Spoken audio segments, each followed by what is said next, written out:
Hey, everybody. Thanks a lot for joining me here for GEG APAC weekend. Staying connected, number 7. Yes, this is the seventh time we've done this across the Asia Pacific region. In fact, let me tell you a little bit about Google Educator Groups in Asia Pacific and what we do. So let me just kind of share my screen here for a moment. And I'll share that entire screen. All right, everybody. So if you were to go to Google search and you type in GEG APAC, APAC, you're gonna find this. You're gonna find our homepage, and you can see here that this weekend, Saturday and Sunday, is our annual event. Yes, we do this just once a year now, not twice. It's quite a lot to manage, but we do have events 3 other times a year. So if you were to go to our events tab and click on quarterly online sessions, you'll find out when we have special themes.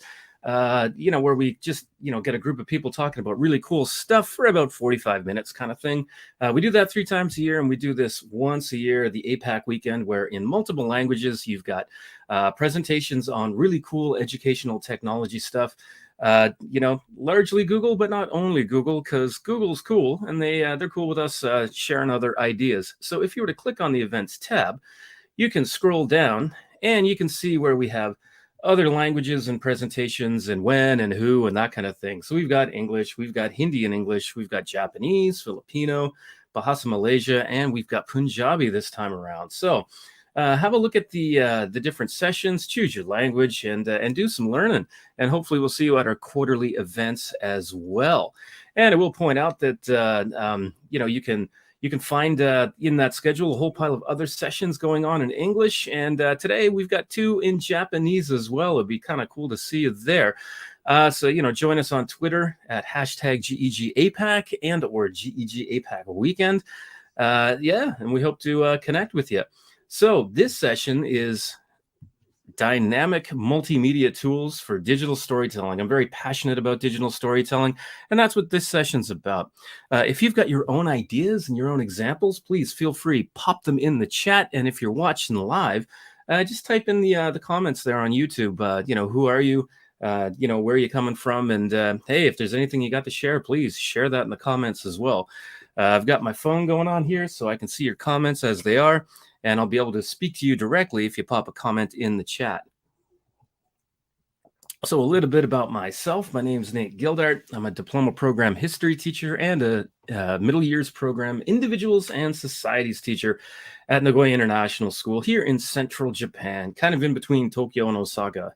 Very cool, small little city of about 2 million people. I'm a Google for Education trainer, innovator, and innovator coach, Google Earth education expert, Adobe education leader. I'm YouTube certified. I'm a book creator, ambassador, and a whole pile of other stuff that many of my colleagues presenting this weekend are as well. So you can keep in touch with me. I will share the link to this slide deck when I'm finished the session here. So just have a look in the YouTube comments. But you can find me on YouTube, Twitter, my website, Social Studies Samurai. Got to update that one. And any of my training slides decks, you're welcome to use and learn from. All right, so today you've probably read in the explanation is, this is dynamic multimedia tools for digital storytelling. And we're going to look at these different tools here, probably about 45 minutes. Maybe we'll push into an hour. We'll have to wait and see. The examples that I'm going to show you are things that you as a teacher can create, but also your students. And these tools are all free. Some of them, they do have a premium version where you can do a little bit more. But for the most part, you can use these things for free as a teacher and as a student, which is why I'm sharing them with you, because, hey, free stuff, way cool, right? All right, so what are we going to do today? Specifically, what are we going to learn? Well, we're going to first understand a little bit about digital storytelling, what it is, some of the things we have to think about as we're telling stories, especially other people's stories. We're going to talk about, sensitivity, stereotyping, and being careful about language and things like that. And we're going to do some quick demos of some of these tools. Not so much hands-on, this is how to use the tool, but more how you can use the tool with lots of examples. I might jump in and show you a couple of things, how they are really simple to use. But for the most part, here's some really cool ideas. A couple of pro tips before you use these tools. I always recommend that people know their intentions, right? Who is my audience? Is it elementary school, middle school, high school? Is it for an activity? Is it for a lesson? Or is it for a whole unit? I've got a book creator book on the French Revolution, for example, that I use over several days, and it's got activities embedded in it and things like that. So I say plan ahead. If you're going to use quizzes or if you're going to use audio and images, get all that stuff prepared ahead of time. And maybe even think about your style, right? Your brand, your teacher brand, that kind of thing. I don't think your students necessarily need to do that, but you as a teacher, if you're going to use these tools a lot, yeah, why not brand yourself, right? So it's easy for you to be identified by your students as well as other people out there in the world. Because ideally, when we make stuff, we want to share it, right? Of course, if you use other people's stuff, make sure you're giving them credit. It's the morning in Japan. I need my coffee. So, digital storytelling. What is it? It's really simple. It's storytelling, but you're using digital tools, right? It's an online platform. These can be documentaries. It could be text. It could be video.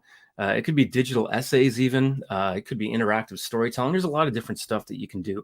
Basically, you're taking multimedia, audio, visuals, including video and graphics, and perhaps even activities like Google Forms for a quiz or Kahoot or Quizlet, that kind of thing, and you embed them, you put them together. That's also called app smashing. But storytelling, it's not necessarily just telling a story, right? It could be, for example, like ancient history or technology in ancient history or world heritage sites. So it doesn't have to be a chronological story. It could be like little stories, all kind of packed into one. And of course, web publishing is important. Now, for teachers, hey, what's the benefit? Flipping your classroom, creating material that's engaging for your students. It's also a space for student voice, right? Let them, especially if you give them choice, it gives them like the option to express what they think and how they think and what they've learned and that kind of thing. It does teach kids the importance of words and images and how we express ourselves. Those are important skills, right? Um, Thinking about inclusivity, thinking about accessibility, being creative, showing academic honesty, and sharing with the world and that kind of thing. Of course, this applies to your students as well. Especially for students, though, it gives them an audience, gives them agency. They can show what they've learned. They can learn from each other. They can teach each other. Again, think of the value of words and sounds, video, and that kind of thing. They can be independent or they can collaborate with other people. These tools, you can collaborate with all of them, which is really cool. Most of them, I should say, not necessarily all of them. This helps students build confidence, pride in what they're doing. It motivates them. It's a record of what they've done in the class, for example. And again, sharing with the world allows them to, have an authentic audience, right? And again, if you're watching live, feel free to put your name in the chat and that kind of thing. Of course, students learn other skills like research, analysis, synthesis, and that kind of thing.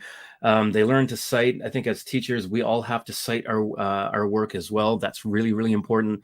We work on written communication and maybe even storyboarding, storytelling, of course, but creativity, design. You can see the list here, right? Creation, problem solving, empathy. Loads going on for students and the skills that they can develop. I always feel it's important to talk about best practices, right? 21st century skills, we hear that a lot, and we've got them broken into categories and things like this, and they're important. So you can actually teach 21st century skills, those communication skills, those creative skills, the communication, the problem solving, and that kind of thing, right? So keep that in mind. We can talk to our students about the iterative process, right? When we go from prototyping an idea, getting an idea, prototyping it, testing it out with a user, and then fixing it, right? That process of ideation. We can evaluate what's strong, what's a good product, what's not such a good product. We can reflect on our own creations and think, okay, if I was to do this again, how can I make it better? And the nice thing about digital is that it's there, but it doesn't have to stay that way, right? We can we can develop something over time. We can change it and that kind of thing. I do recommend that you practice with your students. So, for example, if you're going to use Book Creator in your class, come up with an activity where they get to play around with the tool a little bit, so they have a sense of how it works, and then they can imagine what they want to create and how that's going to look. And remember, as teachers, we should be modeling how to do this, right? Being consistent with our text and images, and using appropriate language, and of course, always citing our work. Very, very important stuff, right? We as teachers should be modeling this. And along with best practices, on the left side of your screen here, you can see equity and honesty, right? With digital storytelling, often we're not telling our own stories, we're telling stories of other people, right? So we want to avoid stereotypes and making assumptions and things like this, such as, for example, like, we have disease all over the world. I mean, the pandemic's a great example. We do have stereotypes of, like, oh, poor Africa, or conflict only happens in certain parts of the world. Well, that's not true, right? We have disease and epidemics, outbreaks everywhere around the world. We have conflict. These are human things, right? So if we're going to create, for example, a digital map of conflict, you want to make sure you're looking at conflict around the world, not just in a specific part of the world.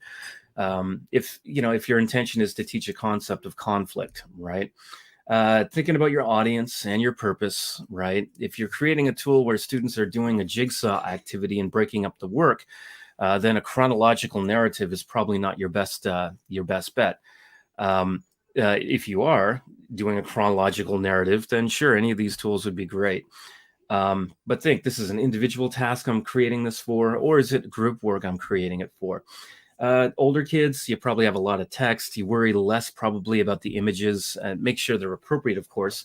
For younger kids, less text and probably more cartoony type of images that you use. And maybe even the tool that you choose to use, with younger kids would be different than with older kids, for example. Now, on the right side here, I always say complete your research first. That helps to avoid plagiarism, for one thing, and copying and pasting. But it also, if you do your research first and you collect, if you look here, it says text, images, video, have them ready. If you excuse me, get everything ready ahead of time, then basically it's going to be a lot easier for you to create this tool. It's a lot faster, right? And I guess that's my point. Always include your citations and credits and things like that. As teachers, we definitely have to model academic honesty, right? I mean, if we're not citing our work, then students are going to think, well, the teacher's not doing it. Why should I, right? So we do have to be that role model for kids. And I recommend consistency. That's, especially for your teacher brand kind of thing, right? It helps students identify what you're doing, and it does show that, professionalism, I guess you would say. Now, here's some other things, all right? Loads and loads of copyright-free resources out there in the world, so use them. Even if you're using copyright-free audio or images and that kind of thing, make sure you cite them. But there's loads of different places. Pixabay, Pexels, for example. If you use Adobe or Book Creator, they have search tools within them where you can find images that are copyright free. Adobe in particular automatically generates your citations if you use it for videos and web pages. So, I highly recommend Adobe for that purpose alone. But also Book Creator too, right? They're based on Wikimedia Commons and Pixabay and things like that. So they have copyright free images. Music as well. You've got Artist.io, Bensound. There's loads and loads of stuff. I do want to show you the YouTube audio library, because the YouTube audio library, a lot of people don't know it exists.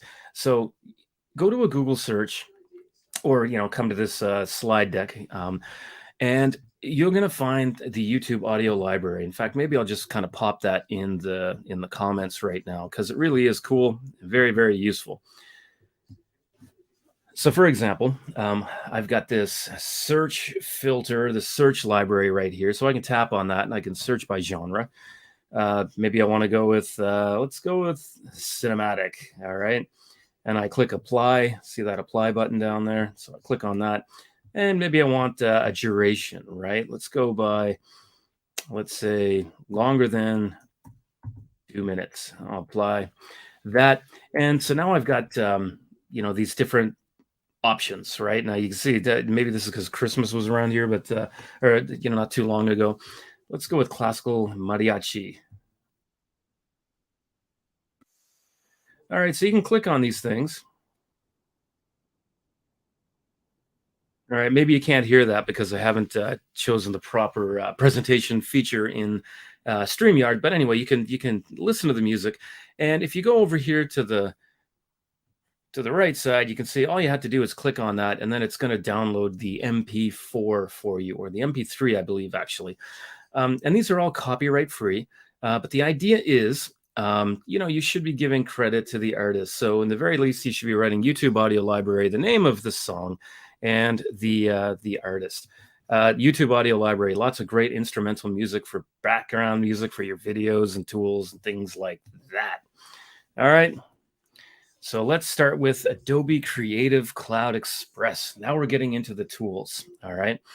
Um, it used to be called Adobe Spark, but Adobe Creative Cloud Express, or Adobe Express, it's a really dynamic tool. You can make web pages, videos, and do graphic design.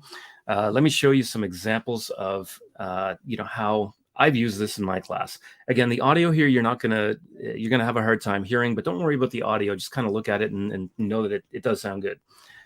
Let's see. Let's go with political cartoon analysis. This is like storytelling, right?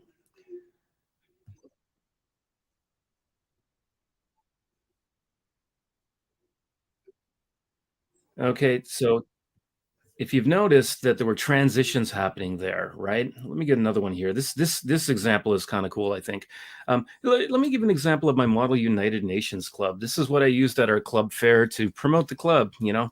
Um, I created basic videos. I created basic videos. It just at this in-house conference that we kind of did. And note that I'm just putting text with the video in there, so you can put pictures or you can put video in there. um, I mean, it took me about maybe 10 minutes to create after I got my text decided as well as my videos. Um, so why join MUN, right? So this is kind of a cool uh, example of how you can use Adobe Creative Cloud Express and the video version. Now, I want to show you this one, which I think is a great example of how our economics teacher used this with some grade 10 students last year. Topic was mixed economies. So what they did was break down the topic within a group. So this is group work, but each individual student created their own video. And the nice thing about Adobe Creative Cloud Express is that all the transitions and things, the colors, you have a very limited choice in what you can do, which means students are spending less time trying to be the next Hollywood director. Uh, but the other cool thing is they're working together in groups. They came up, you can see, with their own brand in Adobe Creative Cloud. They created their own brand with the design tool, right? So they came up with their name. They came up with their color scheme, their logo, and the beginning and end of all of these videos that you see, it starts the same way and ends the same way because the goal was using the grasps model. Um, they are they're YouTubers. They are a team of YouTubers, and they're creating these videos, and the beginning of the end is branded. It's very consistent. Even the options they used for the video tool was all the same, right? They used the same template, so to speak, the same theme, and they use the same background music and all that. And yes, Adobe Creative Cloud Express, the video tool, has BGM, background music, but you can upload your own music as well, and you can toggle it so it's not too loud. So here's a great example of a teacher using collaborative skills, but also because each student made their own video, they could be graded separately as well. Very cool stuff. Let me get some water there. And there's a few other examples that you can look at later. Now, web design, there are pages within Adobe Creative Cloud Express, Adobe Express, if you will. Here's a very simple example of, let's go here. Here's one where my students, they did some research, they created videos, and just to embellish it a little bit more, we put those videos in a web page that could be shared. I mean, this has a URL, so you can share this with the world. So they've got their image on the side. They've got the video that they created. Now you see my image here, but that's because I uploaded it to my school YouTube channel. So they got like a little snapshot of what the conflict is. And then they've got their full video, which is about 5 minutes long for each one. So here you can see it's consistent. Do you notice the movement, right? All that is automatically generated for you in Adobe Creative Cloud Express with the web page feature. So it's pretty cool stuff. Let's look at one more. Kyoto, I think. Oh, I must have deleted that one. Let's active learning. All right, so there's one that I did for my Adobe certification, level 1 and level 2. And yes, you can become Adobe certified if you want. You'd be considered an Adobe Creative Educator. So these are images from one of my classes and some other classes, students working together. The topic's active learning. Here's a video I created with Adobe, right? And I have permission to use these images as well, by the way. Getting a little bit old though.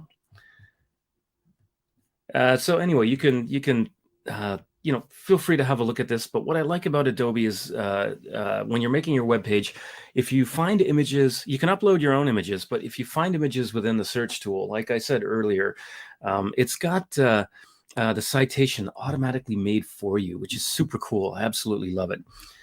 So feel free to have a look. Now, graphic design, again, this is a really user-friendly tool.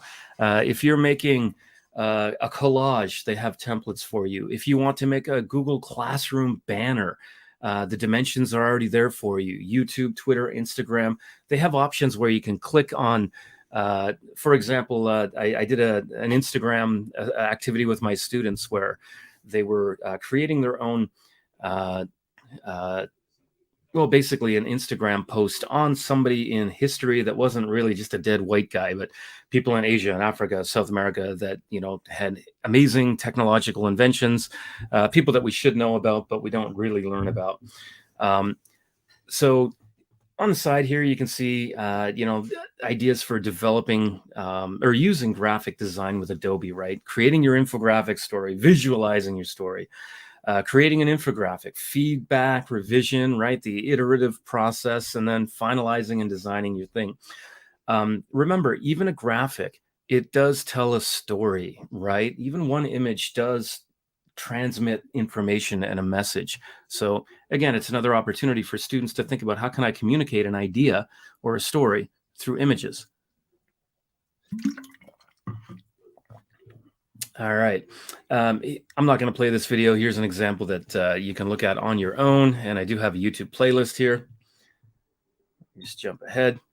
Now, National Geographic, by the way, has a program with Adobe. They partnered up, they paired up, and what they do is they've got free professional development that, thank you, free professional development that you can do with, sorry, I lost my chain of thought there. So Adobe and National Geographic have partnered up, and you can do free professional development online. If you go to the National Geographic Educators webpage, then you can you can have a look at the different options, right? There's storytelling with infographics using design. There's video, there's audio, which focuses on podcasting, and video as well. They're just really well done, and they're free. So here's an example of a poster made through National Geographic, mind you.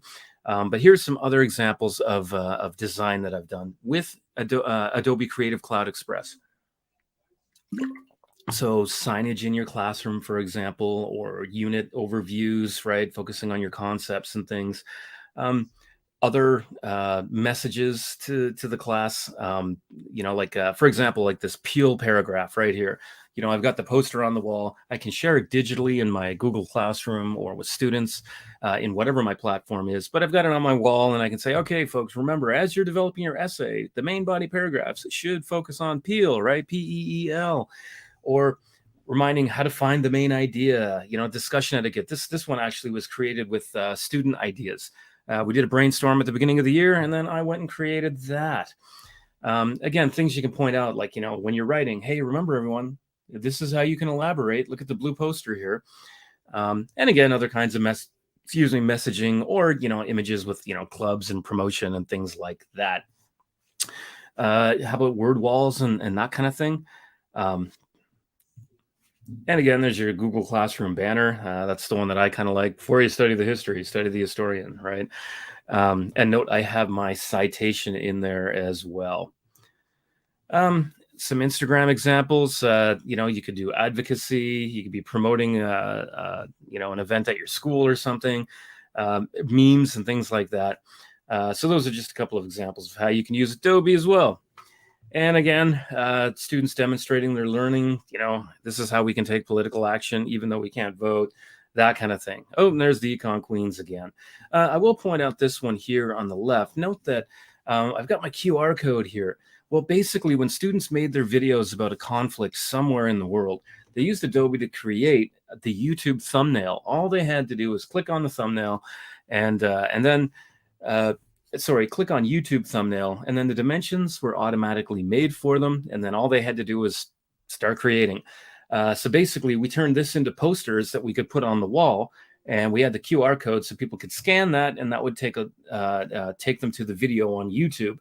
So this served two purposes: one, to promote the video as a poster, awareness campaign around the school, with the QR code, but also we used it as the thumbnail. And the thumbnail version, we just deleted the QR code.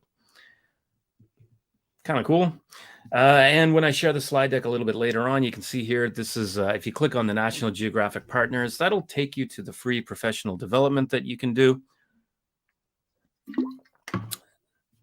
I recommend you do it. It's very cool stuff. All right, now let's talk about Book Creator. Now, I absolutely love Book Creator. Here, let me just kind of refresh this because not keen on those bars that we have on the side here. There we go. That looks a little nicer. So Book Creator is an online tool where you can, create digital books, right? Textbooks, storybooks, magazines, cookbooks, how-to guides, even presentations for your classes. There's loads of things that you can do with Book Creator. I highly recommend you use it. It works in over 120 languages. You've got audio, you've got video. You can embed your own video. You can take a video of yourself directly from the app, talking to your students and personalizing it. That's a whole 1 hour, 2 hour workshop, actually. So I'm just going to show you some examples of Book Creator that you might want to think about using. And again, if you just look on the left side here, we're talking about multimedia interactive stuff where you've got video, audio. You can embed Google Forms quizzes or Quizlet or Flippity. There's a whole pile of stuff you can do. I'm going to go with the French Revolution. Actually, let me start with this. First, here is some work that our students did in our middle years program project week, right? So this was made by students in grade 7, actually. And we had a 3-day, event at the school for middle years program students creating, activities and projects and things like that. And so this was made by a student in grade 7, right? We've got some video embedded there. Kind of cool, right? More video. You've got playful speech bubbles and different shapes and things like that. So this is telling the story of that 3-day event that our students, had participated in. This could be shared on, we tweeted this out. We shared it with parents. Very, very cool stuff. Let's look at proverbs and expressions. This is what our grade 12 students created. And essentially what they did was they chose their own image. They chose a proverb or an expression in their own language. English is our common language at my school, but they came up with their own ideas for what's a cool expression. And then they would speak it, and we recorded it in their mother tongue, and then we put it in English. And so now little kids, we shared this book with our elementary students, and so all we had to do was click on the audio. All right, so anyway, you probably couldn't hear that, but what they did was say the proverb, and then they said what it means in English, and why it's an important lesson. So that was kind of cool. And so we had our grade 12 students in Spanish, Portuguese, Korean, Japanese, English, Chinese. Very, very cool stuff. Now let me show you the French Revolution, because this is a good example of one being used for a unit over time. So, for example, I've got like a kind of background. Hey, like an activity where they have to look at the Palace of Versailles and they have to come up with their ideas of what was it like to be a royal at the time.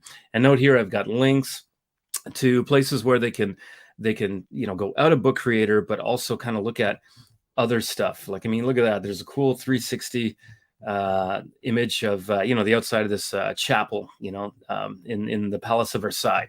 So again, you can link and use multimedia. What I've also added were, for example, different quotes. So I had another worksheet where they had quotes, and based on the quotes, what did people think about Louis XVI, Marie Antoinette? Here, for example, I've got this image. So how did we were looking at Enlightenment quotes, but we also looked at this Enlightenment salons. They're using observational skills again, and of course, looking at quotes in history. What can we learn? So you can see I've got activities. I have definitely an outside worksheet that they used on a Google Doc.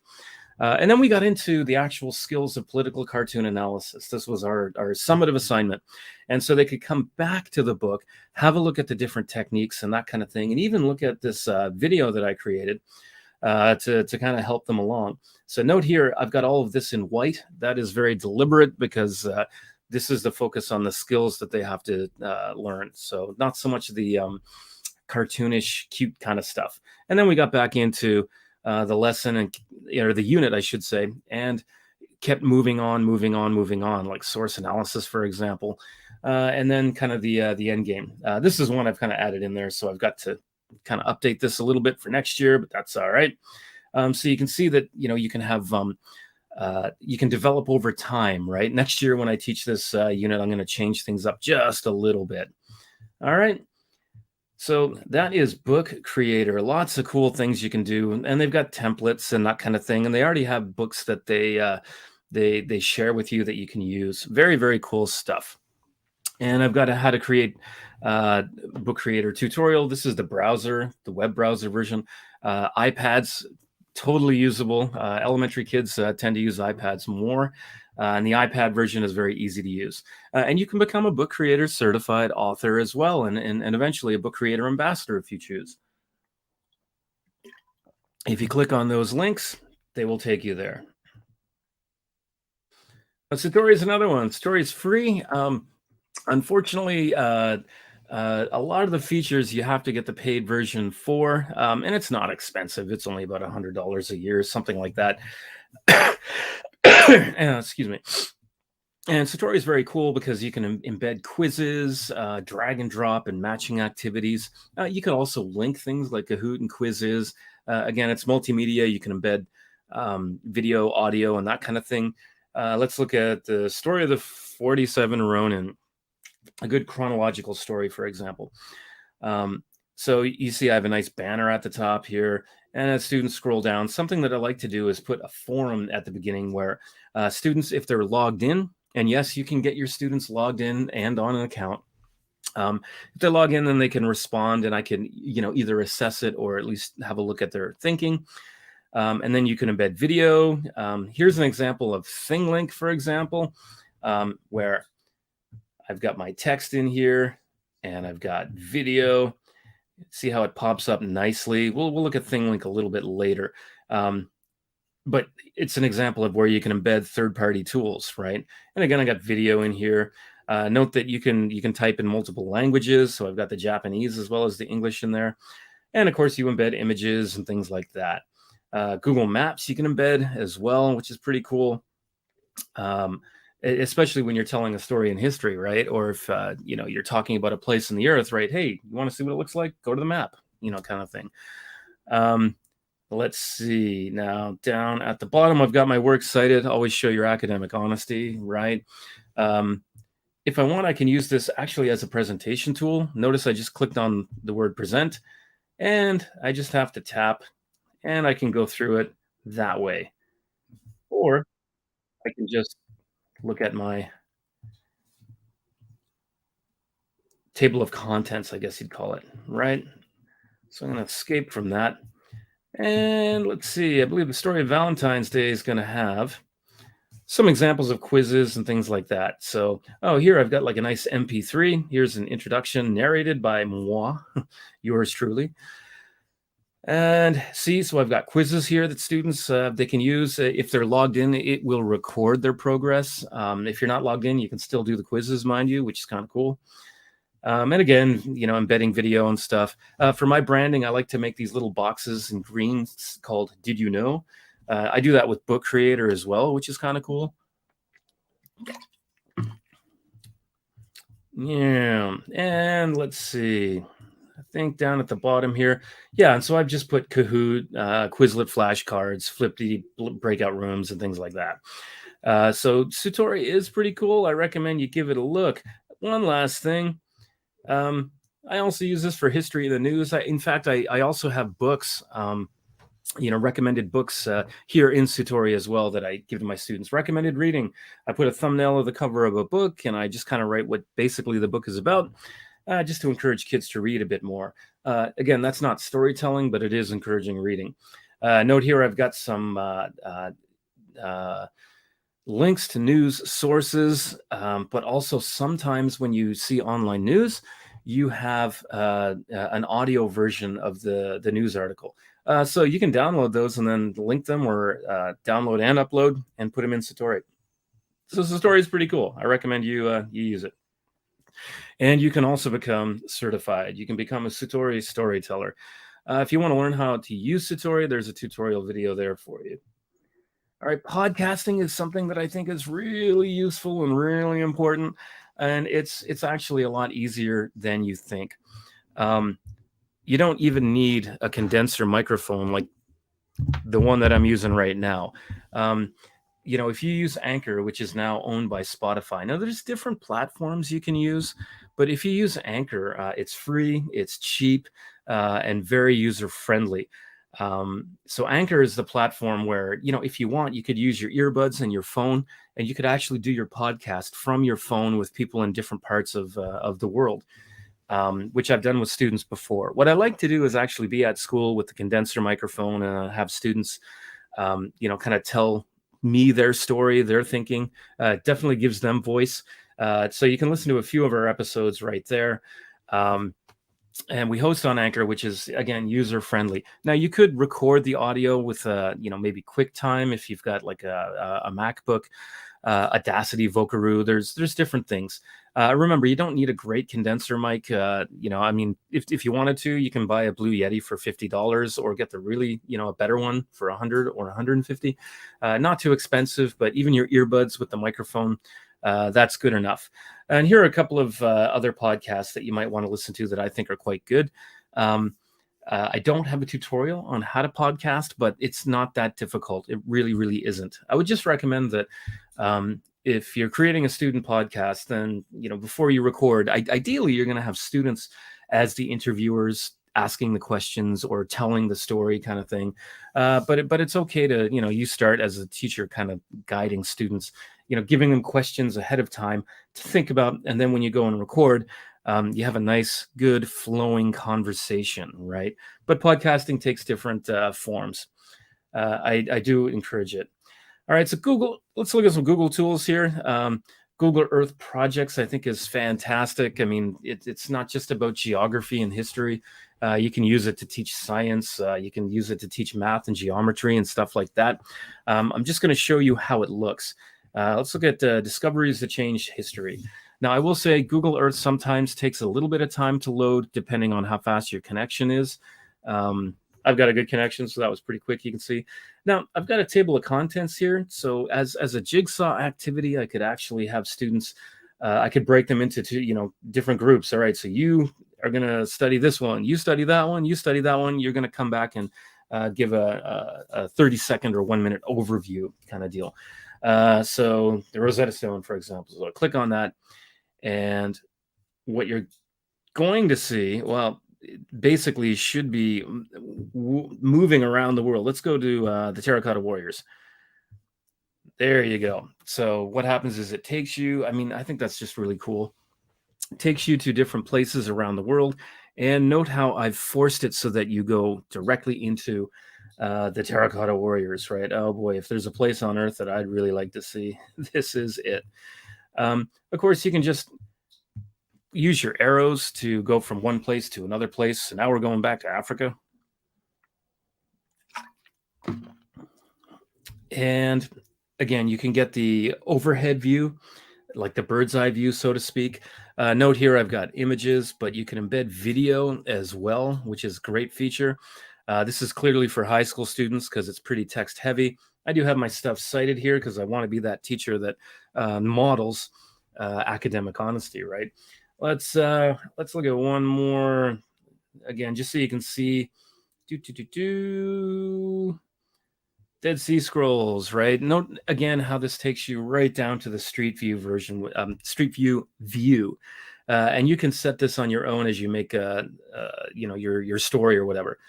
All right, so here's some of the caves where the Dead Sea Scrolls were found, and you'll notice with a lot of these, if you can walk around, if Google has actually mapped out everything, you'll see the arrows, and and you can walk through in the Street View, and again, you can look at videos and other images and things like that.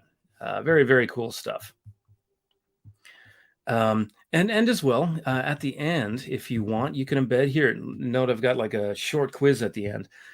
You might want to embed a quiz. Now, you could embed with the HTML code, but it is a little bit clunky, to be honest with you. You can do it, but I feel it's just easier and prettier, to be honest, with a full screen slide that you see here, and then just link it and put the word quiz in there. And then, of course, if you click on it, it will take you to a Google form or Kahoot, Quizlet, Quizzes, whatever it is. So you can be interactive with your students. And it's quite intuitive, actually. It's not very difficult to use. But there's a tutorial video there for you. Google has something called Geo for Good every year. It's a conference that they hold face-to-face, but they do have an online element as well. You might want to look at it. Google My Maps. I think My Maps are really cool.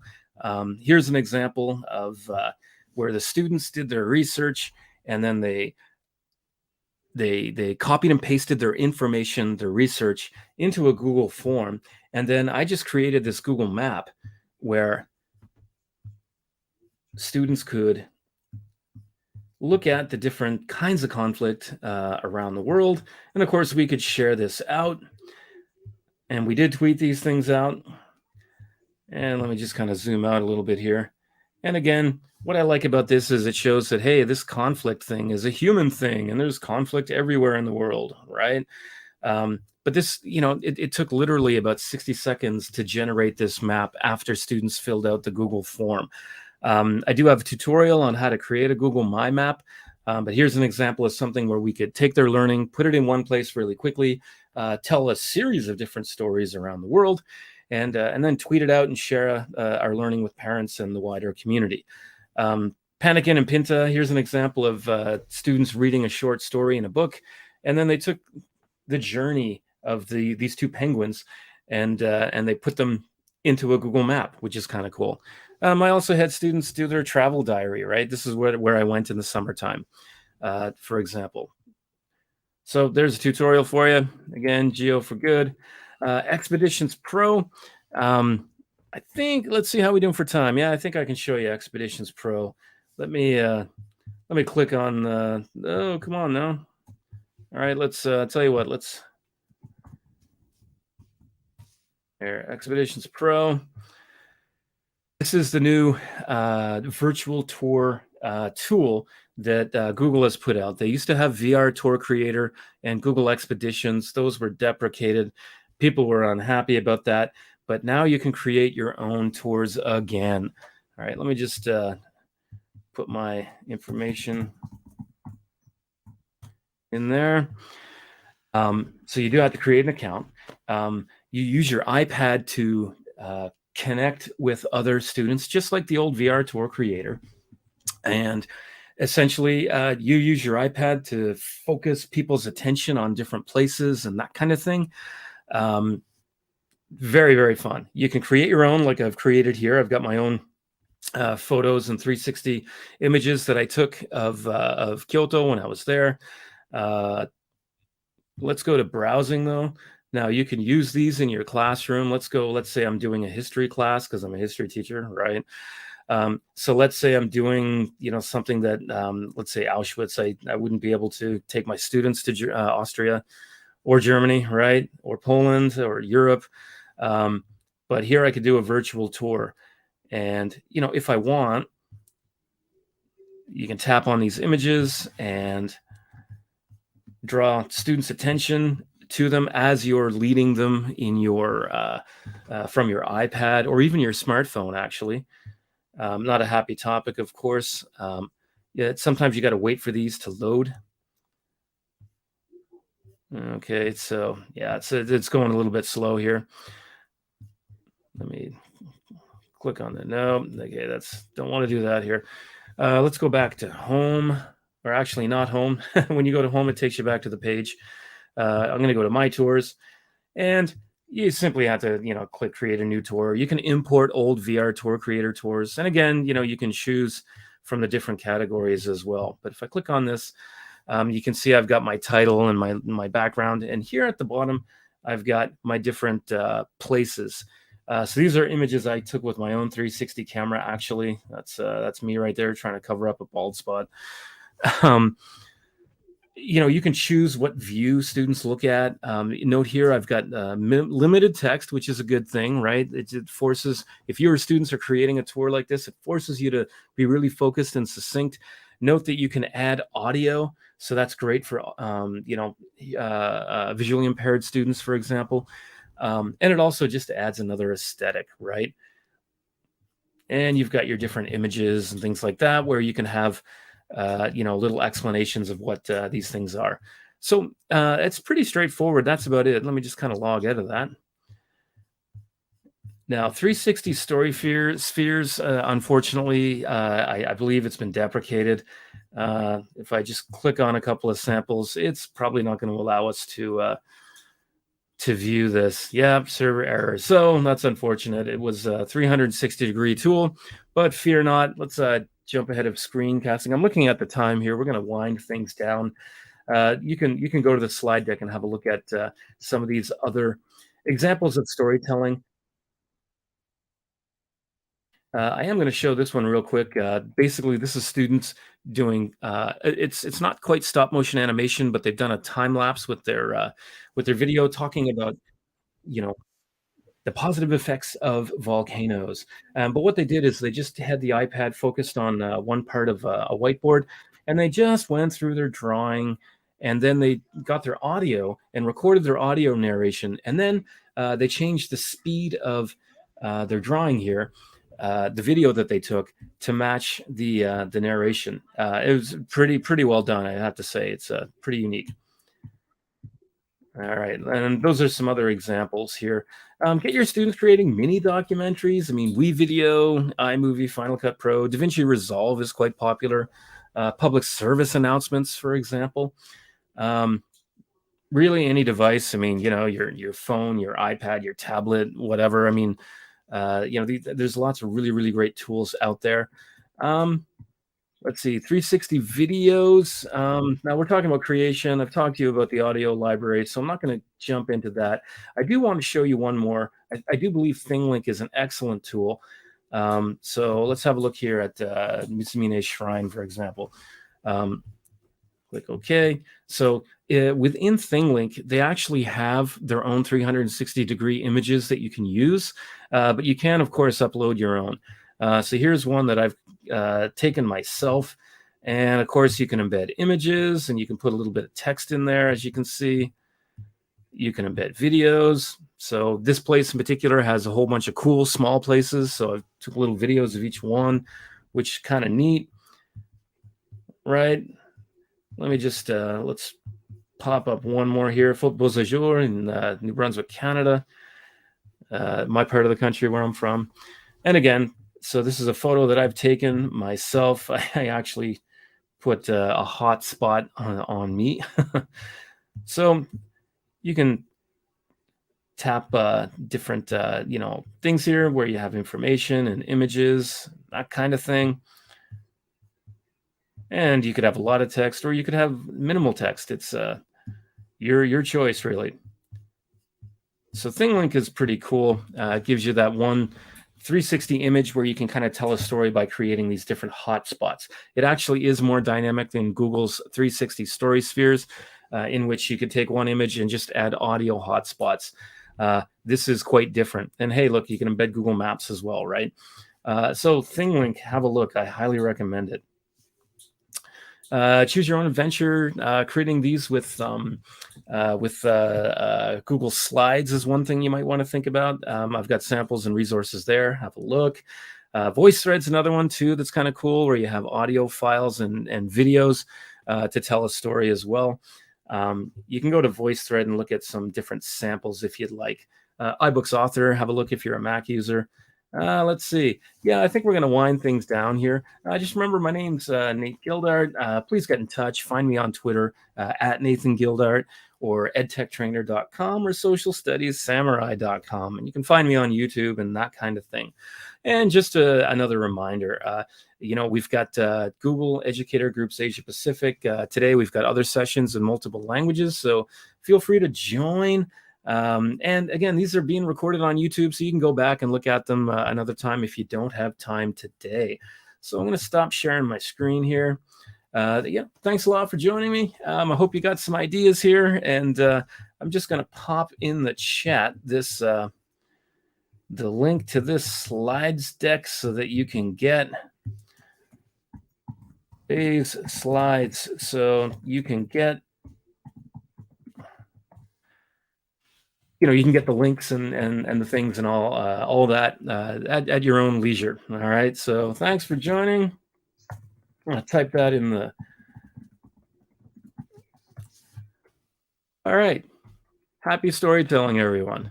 I'm sure we'll see you soon. Check us out at GEG Asia Pacific, and of course at GEG Nagoya if you want as well.